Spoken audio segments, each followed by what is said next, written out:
예, 오늘 설교 제목 같이 한번 읽어볼까요? 시작. 나에게 선포된 수태고지. 수태고지라고 하는 말은 수라고 하는 것이 이제 받다, 받을 수, 이렇게 받는다. 뭐를 받습니까? 태아. 그러니까 아기가 임신했다고 깨달아 알게 하는 고지하다.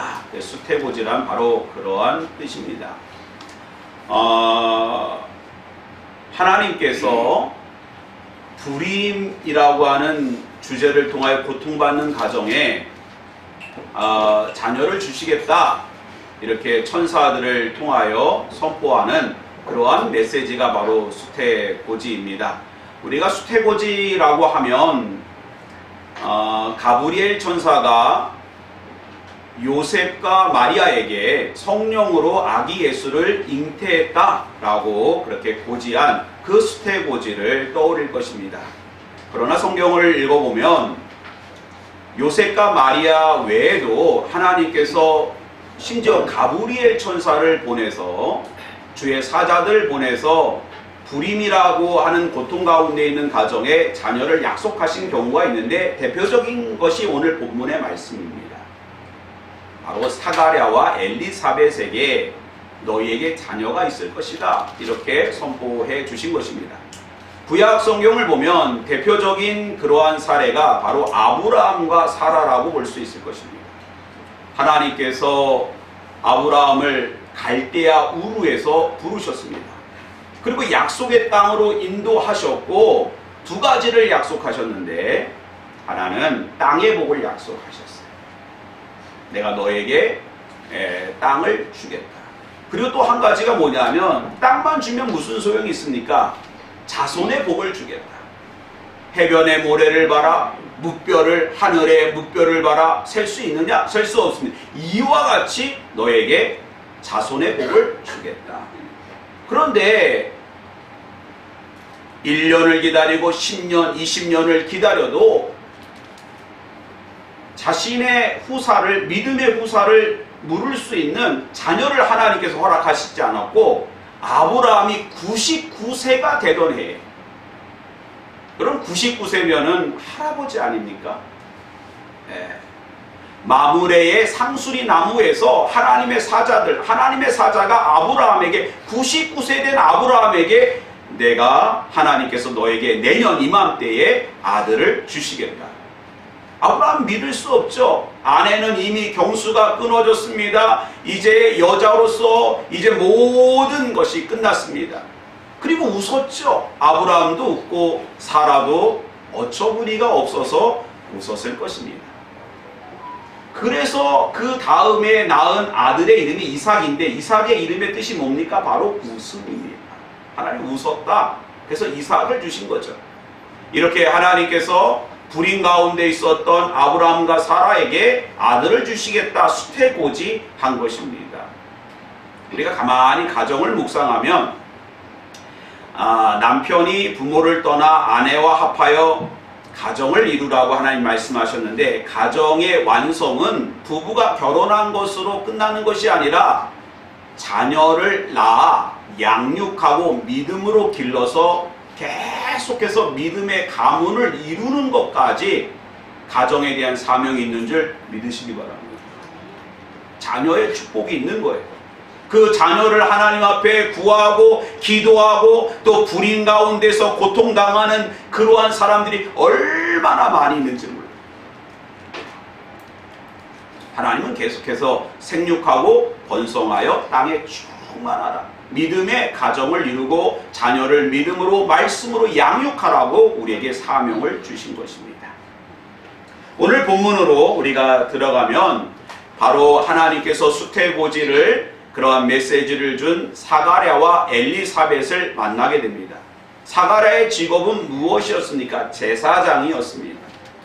제사장 중에서도 아비야 반열에 속해 있는데, 왜 이렇게 반차라는 말이 있을까? 모든 제사장들이요 24반열로 나누어져 있습니다. 24개의 팀으로 나누어져 가지고 1년에 2차례씩 일주일씩 예루살렘 성전에 가서 봉사를 하는 것입니다. 제사를 돕는 거예요. 또 성소 안으로 들어가서 분향단에 있는 향을 또 갈고 진설병에 떡을 갈고 금초대에 불을 켜는 그러한 일들을 일주일 동안 2번에 걸쳐서 제사장들이 가서 봉사를 한 것입니다. 아니 1년 내내 제사장들이 계속 성소에서 봉사하고 또 소를 잡고 양을 잡고 그 일을 도와준다면 얼마나 힘들겠어요. 그러므로 24개의 팀으로 나눴고 사가랴는 아비야 반열입니다. 8번째에 속해 있는 반차를 쫓아서 올라가게 되어 있는 것입니다. 이 사가랴라고 하는 이름의 뜻은 하나님이 기억하신다라는 거예요. 그의 아내는 아론의 후손입니다. 아론이 뭐예요? 대제사장 아닙니까? 대제사장의 후손이고 엘리사벳이고 엘리사벳의 이름의 뜻은 무엇이느냐? 바로 하나님은 나의 맹세이시다라는 것입니다. 여러분, 제사장과 제사장 가문의 딸이 만났습니다. 얼마나 이스라엘로 봐서는 믿음의 명문가고, 하나님께서 저 가정은 놀랍게 축복하실 것이다. 하나님께 기도하는 것마다 응답받을 것이고 하나님께서 저 가정을 기뻐하실 것이다. 찬양대 저 좀 보세요. 뭐 땅을 보고 계셔. 하나님께서 축복하신다는 것입니다. 그런데 문제가요, 사가랴와 엘리사벳에게 불임이라고 하는 고통이 있습니다. 야, 그럴 리가 없다. 사가랴가 얼마나 하나님 앞에 신실하고, 엘리사벳의 조상은 누구이냐? 아론이라고 하는 대제사장의 시작점이 아론인데 아론의 후손이 아니냐? 그러면 하나님께서 저 가정을 축복하셔야 되는데 왜 저런 고통 가운데 있을까? 얼마나 고통스러웠을까요? 사람들이 바라보는 그 시선이 한 해 한 해를 넘길 때마다 엘리사벳을 바라보면서 아이고 임신하셨나요? 아니요, 좀 오늘 식사를 좀 가하게 해가지고. 얼마나 그 무안했겠어요. 힘들었겠어요. 그러던 가운데 거의 이제 그 모든 것을 포기하고 그런 상황 속에서 반차를 따라서 예루살렘 성전에 올라갑니다. 그리고 거기서도 성소 안에는요, 모든 제사장이 들어가는 것이 아니라 제비를 뽑아가지고 한 사람을 들여보내는 거예요. 제비를 뽑았는데 마침 그때 사가랴가 성소 안으로 들어가고 나머지 사람들은 다 밖에서 그를 위하여 중보 기도하고 있는 상황입니다. 그래서 들어갔는데 1시간 정도면 충분히 모든 일을 마치고 나올 만하지 않습니까? 분향단에 있는 향을 갈아 다시 새롭게 합니다. 또 금초대에 불을 다 강범합니다. 진설병의 떡은 이미 다 만들어져서 가서 올려놓기만 합니다. 빠른 사람의 손이면 20-30분이면 다 끝날 수 있는 일이죠. 근데 1시간이 지나고 2시간이 지나도 나오지 않습니다. 그때 어떤 일이 있었느냐? 바로 하나님께서 가브리엘 천사를 통해서 사가랴야, 바로 두려워하지 말라. 너의 간구함이 들린지라. 내 아내 엘리사벳이 내게 아들을 낳아 주리니 그의 이름은 요한이라. 바로 하나님께서 수태고지한 것입니다. 그때 사가랴는 그것을 감사합니다. 할렐루야, 주의 종의 기도를 들으셨군요. 이런 태도로 나오지 않았고 그럴 리가 없다는 거예요. 이미 저는 다 늙었습니다. 제 아내도 아이를 갖기에는 너무 늙었습니다. 다 때가 지났습니다. 하나님의 말씀에 대하여 아멘 아멘 한 것이 아니라 도저히 그런 일이 우리 가정에 일어날 수 없다고 얘기합니다. 그때 하나님께서 사가랴의 입을 닫게 하셨어요. 5달 동안. 이미 하나님은 벌써 엘리사벳에게 다 이미 준비시켰는데 그걸 깨닫지 못한 거예요. 이번에도 내가 좀 살이 찌는구나 라고 생각했는 거죠. 하나님 입을 닫으셨어요. 벙어리가 된 거예요. 말을 할 수 없습니다. 사람들이 나와서 이제 사가랴가 도대체 그 안에서 어떤 경험들을 했는지 물어봅니다. 야, 너 어떤 일이 있었냐? 하나님이 음성을 주셨냐? 어떤 일이 있었느냐? 라고 하니까 말을 할 수 없으니까 사람들이 그렇구나 하고 다 그냥 돌아가게 된 것입니다. 그런 상황 속에서 5개월 동안 이 사가랴는 아무 말도 할 수 없었던 것입니다. 그런 아무 일도 일어나지 않은 것이 아닙니다. 사가랴에게 이러한 수태고지는 어떤 의미가 있을까요? 먼저는 하나님께서 사가랴의 기도를 들으셨다는 데 의미가 있는 거죠. 구약에 있어서 선지자는 하나님의 말씀을 하나님께서 선지자의 입에 넣어주시면 그 말씀을 선포하는 사람입니다. 그러므로 선지자에게서 가장 큰 축복은 하나님이 말씀을 주시는 거예요. 제사장은 누구입니까? 이스라엘의 모든 제사를, 제물을 가지고 하나님께 나아가 하나님께서 연락하시고 흠양하시면 그 모든 예배를 주관하는, 그렇게 인도하는 그런 집례하는 사람이 제사장이기 때문에 하나님이 그들의 간구와 제물을 받으시면 너무너무 감사한 것입니다. 사가랴의 이름의 뜻은 기억하신다라는 것입니다. 여러분, 사가랴는 하나님이 기억하신다라고 하는데 얼마나 불임이라고 하는 고통과 그 주제를 가지고 기도 제목 삼아서 하나님 앞에 얼마나 간절히 기도했겠습니까? 그러나 그러한 세월이 수십 년이 지나지만 아내가 임신하지 못합니다. 사람들의 시선이 너무너무 부담스럽습니다. 그러한 고통 가운데 오늘 성소에서 하나님께서 사가랴에게 내가 내 간구를 들었다. 하나님이 너를 기억하십니다. 너는 하나님과 바른 관계성에 있고 하나님께서 내 음성을 듣고 너에게 응답하시고 너를 통하여 영광을 받으신다는 것입니다. 얼마나 감사해요. 아무런 일이 일어난 것이 아니라 이미 놀라운 일들이 일어나고 사가랴의 10년 가운데 형용할 수 없는, 입은 닫아서 표현할 수 없지만 형용할 수 없는 하나님의 복이 임하고 있는 것입니다. 다음으로 더 중요한 것은 사가랴와 엘리사벳에게 아무 일도 없었던 것이 아니라 생명의 역사가 시작이 된 것입니다. 여러분, 어머니가 한 여인이 아이를 임신하면서부터 얼마나 많은 변화들이 일어납니까? 얼마나 많은 변화들이 일어나요. 네. 심리적인 변화가 있습니다. 체질적으로 완전히 다른 사람이 됩니다. 평소에는 먹지 않았던 그 족발을 사오라고, 또 뭘 사오라고, 그리고 또 안 사다 주면 그걸 평생 동안 이야기하고 완전히 바뀌는 것입니다. 엘리사벳 역시 남편 사가랴가 침묵하는 5달 동안 사람을 만나지 않았습니다. 왜요? 창피해서 만나지 않은 것입니까? 예전에도 말씀드렸지만 저희 어머니가 저를요 49에 낳았어요. 사실 시내에 난 거예요. 시내. 그러다 보니까 제가 동네에 어렸을 때 지나다니면 사람들이 야, 신둥이가 지나간다, 신둥이가 지나간다, 그렇게 놀리더라고요. 저는 그게 막 사람들이 나를 알아주는구나 이렇게 생각을 했는데 나중에 알고 보니까 놀리는 거예요. 어떻게 저렇게 노산을 할 수 있냐 이런 거예요. 창피한 것도 모른다라는 거예요. 그럼 엘리사벳도 그런 마음으로 숨어서 5달 동안 지냈을까요? 아닙니다. 실수하지 않습니다. 경고망동하지 않습니다.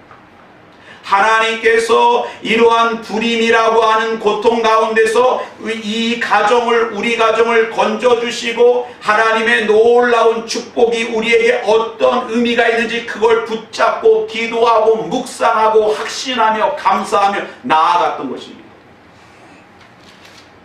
사가랴와 엘리사벳에게 준 수태고지는 하나님께서 가브리엘 천사를 통하여 요셉과 마리아에게 선포한 수태고지와 전혀 무관한 것일까요? 아닙니다.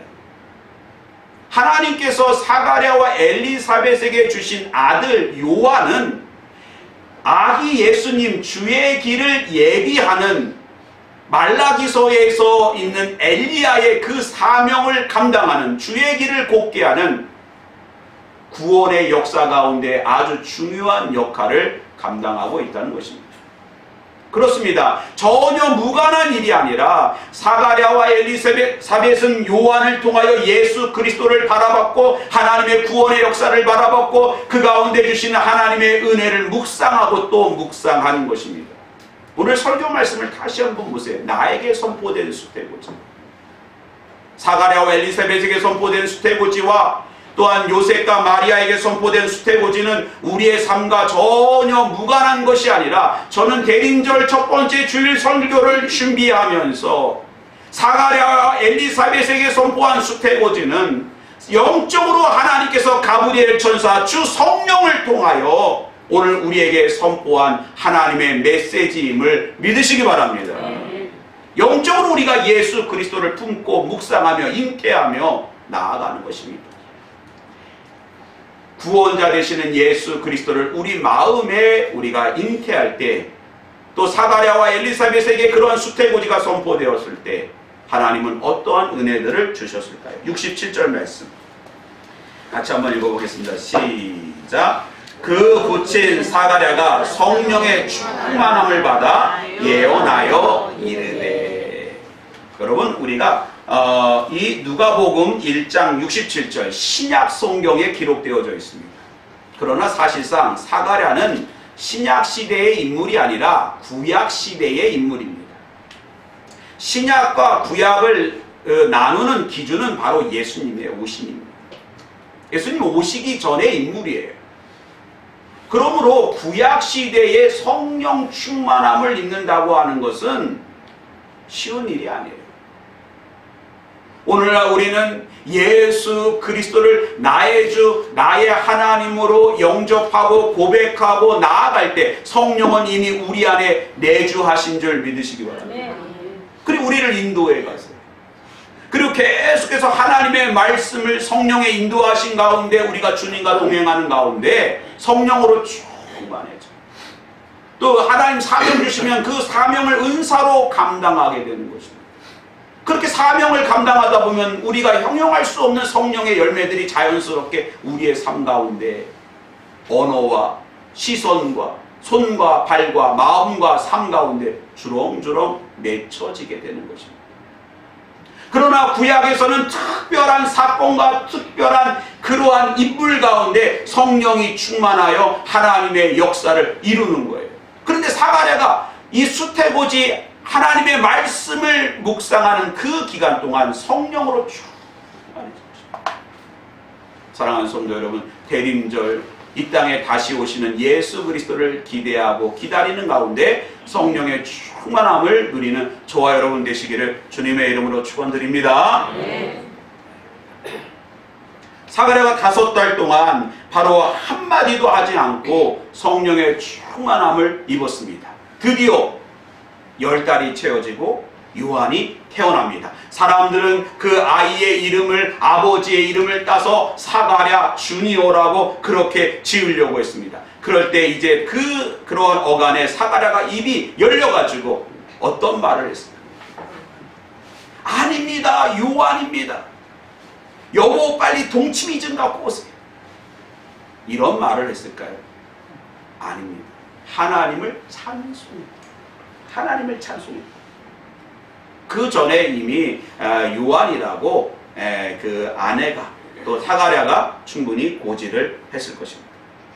여러분, 사가랴는 바로 이렇게 그 하나님의 말씀이 그에게 선포되어지고 수태고지의 그러한 은혜 가운데 있을 때 성령으로 충만하여 하나님을 찬양하는 그러한 은혜를 겪게 된 것입니다. 대림절, 우리는 다시 오실 예수 그리스도를 우리의 심령 가운데 잉태하여 성령으로 충만한 이 기간이 되시기를 바랍니다.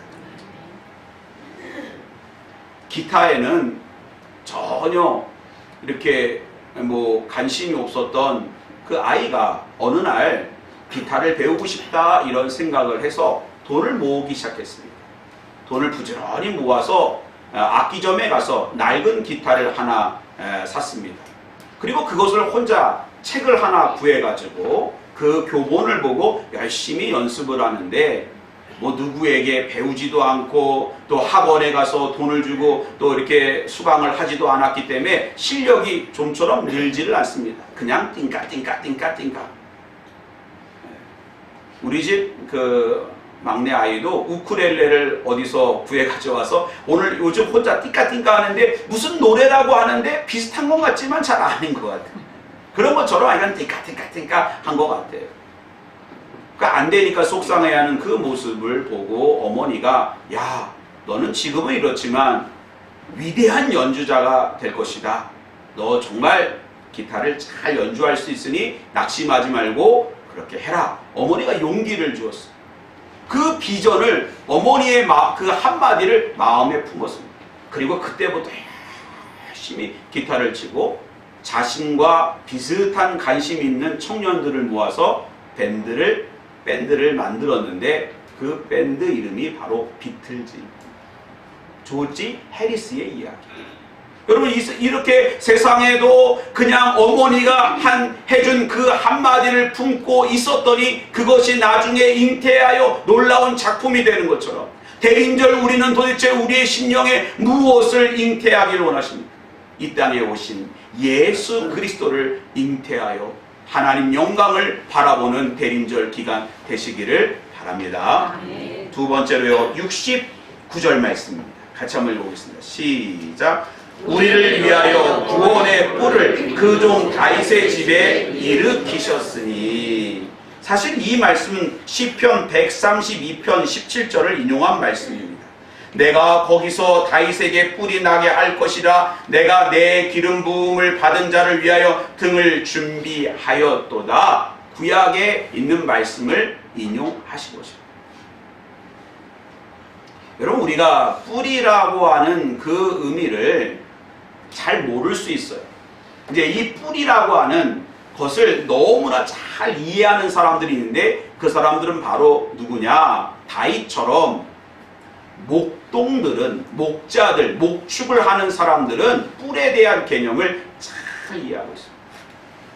저도 어려서 저희 집이요, 홀스타인이라고 하는 젖소를 길렀습니다. 그래서 매일같이 그 젖을 짜서 그것을 이제 팔아서 그렇게 생활을 했던 적이 있습니다.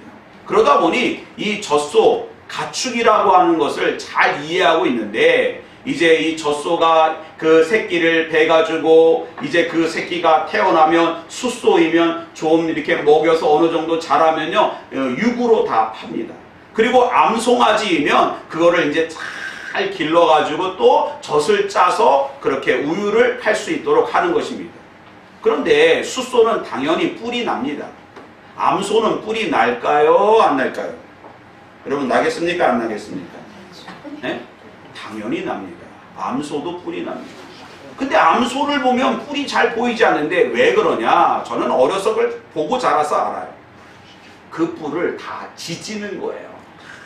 찢어서 더 이상 자라지 못하도록 하는 거지. 왜냐하면 암소가 뿔이 이렇게 자라는데 만약에 젖을 짜다가 그 소가 그거로 받으면 그냥 바로 천국 가는 것입니다.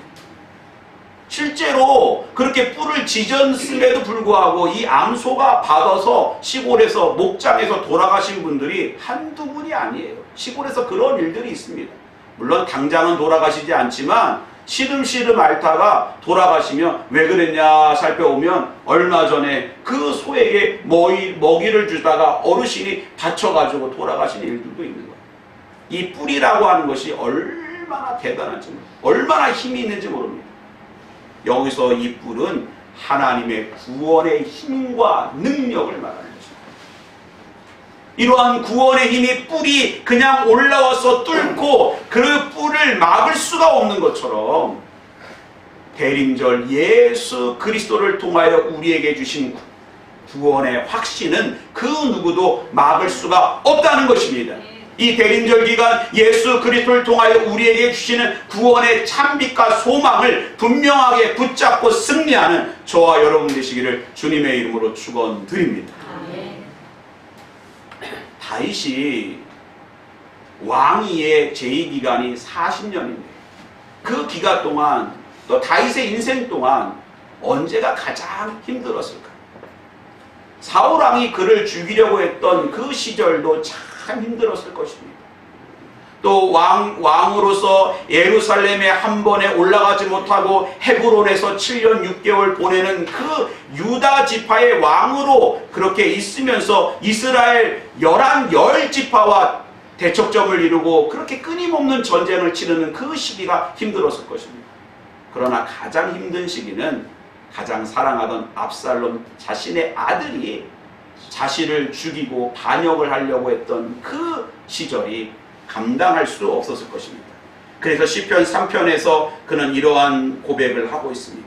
천만인이 나를 에워싸 진친다 하여도 나는 두려워하지 아니하니 여호와여 일어나소서. 그리고 구원은 여호와께 있사오니 주의 복을 주의 백성에게 내리소서. 할렐루야. 대림절, 우리는 바로 이 땅에 오신 예수 그리스도를 묵상함으로 우리에게 선포된 수태고제를 통하여 구원의 참 능력과 소망 가운데 거하는 우리 모두가 되시기를 바랍니다. 마지막으로 72절 말씀 같이 한번 읽어보겠습니다. 시작. 우리 조상을 긍휼히 여기시며 그 거룩한 언약을 기억하셨으니. 사가랴와 엘리사벳은 그들의 이름처럼 요한, 하나님께서 불임이라는 고통 가운데서 사가랴를 기억하시고 하나님의 언약을 이루심을 통하여 하나님께 영광을 돌렸습니다. 바로 이렇게 수태고지, 우리에게 선포된 이 대림절 기간 동안에 예수 그리스도의 오심은 결국 다른 사람을 향한 것이 아니에요. 우리 자신을 향한 것입니다. 우리를 기억하셨다는 것. 보잘것없는 우리 인생을 기억하시고 하나님께서 우리에게 맺으신 그 언약을 실천하셨다는 것입니다. 얼마나 감사합니까? 로마서 5장 8절 보면 우리가 아직 죄인 되었을 때에 그리스도께서 우리를 위하여 죽으심으로 하나님께서 우리에게 대한 자신의 사랑을, 자기의 사랑을 확증하셨느니라. 하나님이 우리를 기억하십니다. 우리가 하나님을 사랑한 것이 아니라 하나님이 우리를 사랑하십니다. 그리고 그 언약을 신실하게 이루신 것입니다. 대림절, 우리는 하나님의 사랑과 언약을 기억하며 하나님께 감사하며 신실함으로 주의 앞에 매일매일 한 주 한 주를 세워나가는 우리 모두가 되시기를 주님의 이름으로 부탁을 드립니다. 기도하겠습니다.